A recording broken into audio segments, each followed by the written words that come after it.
திருகோணமலை வெருகல் இலங்கை துறைமுகத்துவாரம் கனிஷ்ட பாடசாலையில் மாபெரும் பொங்கல் விழா நேற்று 1ஆம் தேதி ஞாயிற்றுக்கிழமை மிக சிறப்பாக இடம்பெற்றது.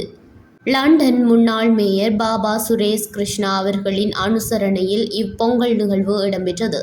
இதன்போது பூஜைகள், பொங்கல் நிகழ்வுகளும் இடம்பெற்றன.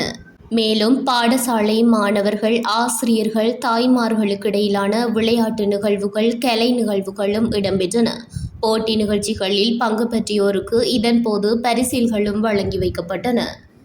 இந்நிகழ்வில் முதன்மை விருந்தினராக திருகோணமலை மாவட்ட விசேட தேவையுடைய மாற்றுத்திறனாளிகள் சங்க தலைவி சுகீர்த்த பிரியா மீராஜி கலந்து சிறப்பித்தார். சிறப்பு அதிதிகளாக இலங்கை துறைமுகத்துவாரம் கனிஷ்ட வித்தியாலயத்தின் அதிபர், கிளிவெட்டி மகா வித்தியாலய அதிபர், பிரஜாசக்தி தவிசாளர், சமூக மட்ட பிரதிநிதிகள் என பலரும் கலந்து சிறப்பித்திருந்தமை குறிப்பிடத்தக்கது.